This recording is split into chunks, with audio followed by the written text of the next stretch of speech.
All right, let's just get into it. So lately, I've been shooting the footage for doing a review on this guy here, the Seiko Cocktail Time. This is the very first generation without the Presage branding. I believe I got this piece probably in the year of 2014 or 13. I gotta check the records and go back. But I was doing a review on this, or I've been shooting the footage for this, and I got to thinking, like, I've got very similar other Seikos here, of course. This one here, as you may all know, the Snowflake from Grand Seiko, very similar. I mean, not very similar, but in the same vein, I guess. And here we go. Here's a Seiko solar tank. And, I just wanted to show you these three watches next to one another because lately, as I say, I've been doing the footage, getting ready to do a review on this Cocktail Time. And, looking at the watch, I realized, hey, you know what? I've got two other watches that are sort of similar. They're not dive watches, but they're not, this is a dress watch through and through. I guess you would call this maybe a dress watch. I really don't know if you'd call this a dress watch. Yeah, sure, but it's a little bit on the thicker side. And, here you have the Grand Seiko, which is mostly labeled as a sports watch. Anyways, let's look at three of them here together and see, which one I actually like. I've owned these three watches for quite some time. This one is the longest serving member of the three, probably about at least 15 plus years. This one was in the year of 2017, I believe, just right after they got rid of the Seiko Grand Seiko double labeling there. I think they had a Seiko here and then the Grand Seiko. Regardless, they had the double branding of Seiko and Grand Seiko, but this is the very first year that they did it without. A lot of people didn't like the fact that it had Seiko on it when it first came out, but to be honest, I could care less, really. I just wanted the watch. I didn't care if it had Seiko or Grand Seiko. The spring drive really, it's just a marvel. Like, look at the sweep. All right, so that's Grand Seiko. You guys know the spring drive and Cocktail Time, of course. This is the first gen without the Presage branding. It's got the nice turbine dial. Very nice finished indices, I have to say. They're very well polished, regardless. A terrific dial. Sorry about the lighting here, but this is the best I could do. Of course, exhibition case back. A fully automatic. I believe it's a 6R15 movement in here, if I could get it to focus, but where is it? Yeah, here we go, 6R15, here we go. Yep, you get that? So yeah, this is before they moved to the Presage line and downgraded the movement to a 4R. However, in all practice, it really doesn't matter. They're both workhorses, so just to give you a peek at the Grand Seiko work here. It is a spring drive, so you're going to get the rotor, and there's the IC chip in there somewhere, but I can't really show it because it's under the main plate. But yeah, this is the spring drive movement. Let's see if I can get a better look at it here. Okay, that's a 9. What is that? That's it. What's in here, baby? Can we get it to focus? Okay, maybe not. That is a 9R65 movement in there. Okay. Yeah. Also, overall, very, very nice watch. Of course. This one is in the thousands of dollars, whereas this one was only about, I think, $400 or $500 when I purchased it. Of course, nowadays I think it gets a bit of a premium because I think people want it still, just because it doesn't have the Presage and because it had the 6R movement inside. But it is a terrific watch. And so the last watch here I have to show you is the Seiko Solar Tank. I got this probably about 4 or 5 years ago. And I have to say, out of all these three, this one probably gets the most wrist time. When I first got the Grand Seiko, it was one of my it still is today one of the most expensive watches I own. And you can tell from the bracelet. I don't know if you can, but I wore the heck out of this thing. Like it's been through and through. Titanium, right? It scratches, but I have to say it kind of leaves like a. I mean, it's your own watch, right? You make it your own over time. So you know what? If a watch gets scratched, that's just what it is. You wear it, and it gets scratched. And if you don't, it doesn't. So it's up to you to decide whether or not you want to take your expensive watches out. But regardless, I have no qualms about wearing this. It's just that the only problem for me amongst all three of these watches is the thickness. And I guess that's kind of where I want to talk about the most important factor for me in a watch, right, is actually the thickness. I mean, yeah, we can all talk about the case diameter, lug to lug, like that stuff totally matters. I get it, right? Like, you can't compare a 36 mil to a 42 in diameter, I'm speaking. But in terms of thickness, I mean, like, this thing wears so thin. I can get it. Okay. You look at that, and then you compare that to this, right? Like, this thing sits a good proud, like, 13 mil, and this thing sits at about 6, which is about half, right? And the cocktail time is very similar in vein to the Grand Seiko. They're pretty much spot on. I mean, this one has a box sapphire or box mineral glass, I guess, in this case. Yeah, so one thing, this is a sapphire crystal top. This is a mineral, and I don't know what this is, but I've worn this every day for the last while, and I have to say there's not a single blemish on that glass. I mean, one other thing I love about this watch is that you don't ever have to set it, right? Like, there's no date. It's just time. I do notice that, like, after like about 2 weeks or so, this minute will be slightly behind, maybe about 30 seconds or so, maybe about a minute. And so I do have to adjust the minute every now and then. However, it's not like picking up a automatic watch that you haven't worn for like 3 weeks. And then you have to like wind a thing, which is a ritual in itself, right? Like, a lot of us love winding watches. And to be honest, I have a sore spot for hand wound watches. And I think that's primarily because the hand wound watches are actually thinner, right? So if we talk about hand wound watches, they're typically thinner. Not always, but typically. So, when comparing these three watches for myself, I love all three. But I gotta say, whenever I go to pick the watches out of the case or out of the area, this one usually is like my go-to. And like I said, that's just because it has no date. I guess when I first started collecting watches, I was really into like, it's got to have all the complications that it can get. I want to fit everything into one watch. Well, you know what? That's total bullshit. You're not going to get that. You're not going to find that. And you got to stop looking for it. I think what's most important is, you know what? You go get a watch you love, or you think you love. You try it for like 6, 7 months, 8, 9 months, I don't know, 2 years, 10 years. And then you slowly realize, hey, that's not for me. That's not for me. And this is for me because it's simple. It's elegant. It's really not that flashy, I guess. I mean, some people would say like, hey, that's a Cartier on your wrist, isn't it? Well, hey, you know what? Cartier is not the originator of the tank, right? Like, Cartier made it really famous, and that's what they're known for, I think, at this point. But they're not the originators of the tank. And so, this is just a classic square-shaped watch.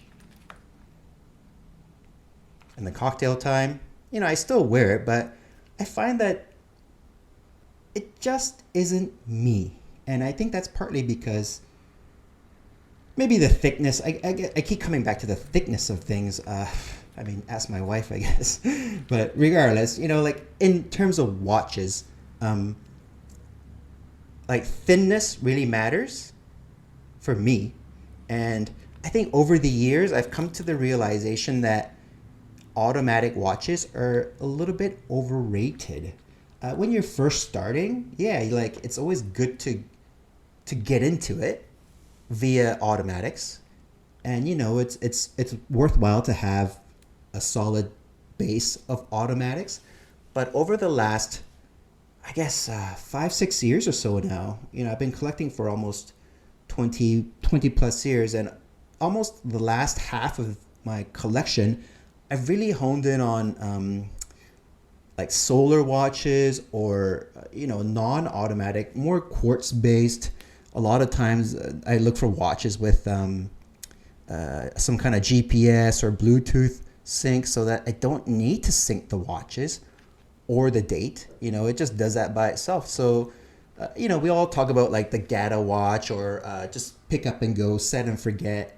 And I mean, it's not really GATA because it's not going to go swimming with you. But let's be honest, is it that difficult to take a watch off before you hit the beach? Go in the water? Do some dishes? Like, hell, I just shaved and I didn't care. Look at this. Half of it's brown because it got soaked in water. And you know what? It's still here. And the leather is so good. I think one thing that really struck me about this watch was actually the strap. I mean, yeah, the dial is actually fantastic. It's got like this pinstripe look, which I really dig. And I mean, they do that, of course, because the lighter stuff there, like the in between, the stuff that's a little bit translucent, is what's letting the light go through the dial face and charge the cell in there. So it has like a function, but it also serves a aesthetic. And I guess that's kind of, in a nutshell, this watch really does it for me, is that, all the design elements kind of work hand in hand to, function, right? Like, it's a functional watch that provides a good aesthetic while doing so. Whereas, I feel like the Cocktail Time, it's totally functional, but it just, the form isn't there, right? Like, it's too thick. I've always found that it was a bit too round. The vintage like boxed mineral glass is all right, but to be honest, they probably should have just done a flat one. I think so, at least. It would have helped the thickness. I don't know if it really needed this upper like bezel here. Like, I don't know if it, I mean, maybe it did, maybe not so high. Regardless, that's one of the major reasons why I'm not a big fan of this Cocktail Time. And that goes back to the Grand Seiko. I mean, the originator of my collection. This is the one and only that I've owned that's above thousands of dollars. And to be honest, I wore the hell out of it, but lately I just haven't been, mainly due to the sizing. I mean, it is titanium, so it's very light. However, like it doesn't compare to this, right? This is like literally 30 grams. This is probably about 50 grams, and this is probably about 100 and not even, maybe 100. I mean, these are all very light watches. And I guess what I keep coming back to is that out of the three, I wore this the most in the whole like duration of their lives. I wore this one the most every day for almost 5 years. I mean, from time to time I'd switch it up, but it was a daily beater for a very, very, very, very long time. This one, when I originally got it, I did wear it quite a bit, but over the years, it just kind of fell out of favor for dress watches and I guess other watches of the same thickness that offered me more. And so that's the Cocktail Time. And my latest acquisition of the last 3-4 years has been this Seiko Solar tank. And it has gotten the most wrist time in the last while. And I'm talking about in the last 3-4 years. Like, I'm talking, even with all the divers that I own, when I'm always a bit confused or when I'm always like, I just got to get out the door and grab something, this is the one that I usually pick up. I have a few others. You guys may know, like I have a couple Oceanus watches, of course. The one that I really like is currently being repaired, so I'm going back to Japan tomorrow. And I'm gonna pick up the rest of my family and come back to Canada. So in about a week's time, I'll be back, and then I'm going to be able to pick up the Casio in Japan because it was sent in for repair within Japan. So my wife has it right now. And so, yeah, so like I love like these simple watches that don't require you to do a whole lot.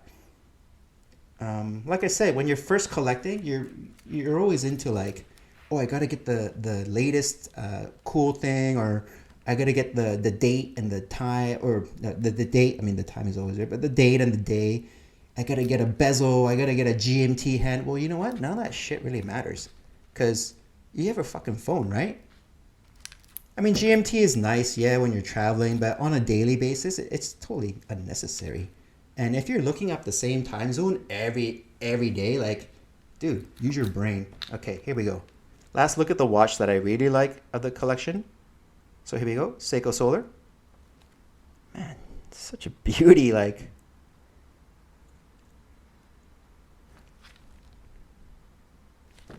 Okay.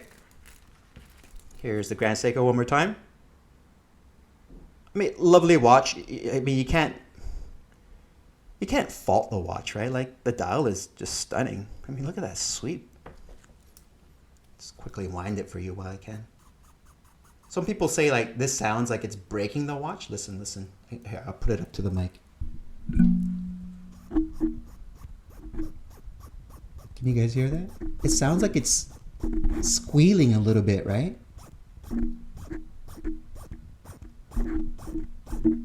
Yeah, and so some people have said, like, oh, that sounds like it's breaking it. Well, you know what? It's not. And, you know, I've wound different watches, and yeah, it feels a little bit like, I don't know, it's got like a very tactility sense to it, I guess. I don't know, it's kind of pleasant in some ways. I've like I said, I've wound a lot of watches, and this one kind of feels funny, and it feels nice. It's, you know that when you wind it, you're winding a spring drive. And so I think that's the charm of it. All right, so here we go. The last watch that, I mean, this is the watch that made me make this video, is that, you know, like I said, I've been doing the footage for this, and I've got all the footage. I've done the scripting now, or I've yet to do the scripting, but I've done the footage, so it's ready to go. I just got to do the scripting. And when I've been doing the scripting and looking at the history of the watch, it just made me realize, hey, you know what? I actually prefer this one the most, because every time I go to shoot footage for this watch, I kept putting this one on while this one was being filmed. And so I just wanted to make sure that, you know, all three of these, like, similar whitish kind of dressy watch gets a good comparative look. You know, I'm not here to do apples and oranges, but more so to just tell you that, hey, over the course of my life, I started here, I made some money, I got this, I lost a lot of money, and then I bought this. And then this is actually the favorite amongst the three. I mean, who knows? Maybe like 10 years from now, I'll go back to this or this. But I get the suspicion that I'm gonna be parting ways with this Cocktail time. I mean, I got a bunch of watches I gotta get rid of, so hey, you know what? Maybe one of you guys will be the lucky recipient. You know, I get the feeling like when the channel gets to a point where, you know, it's making maybe a little bit of money, or maybe I'm getting a little bit of sponsorship. You know, I don't need more watches in my life, so I feel like I need to get rid of some. And if there's any sponsor out there that wants to give me a watch, I will give that watch away right away to somebody that's watching my videos. So, hey, if you got a watch and you don't want it and you want to send it in here, I'll showcase it and then I'll give it away. Okay, because like I said, I don't need more watches. All right, guys. It was nice talking to you today. I look forward to the video on the cocktail time. It is coming. Like I said, I got to go to Japan for a week and then come back with my family. And then that's going to be a bit of a transition for us. So probably in about 2-3 weeks time, I'll be able to get that video. But regardless, thank you for everyone. Thank you to everyone that has subscribed or is watching or has watched, or, you know, or hasn't watched, whatever, man. Just go and enjoy your day. And don't forget, enjoy. Peace.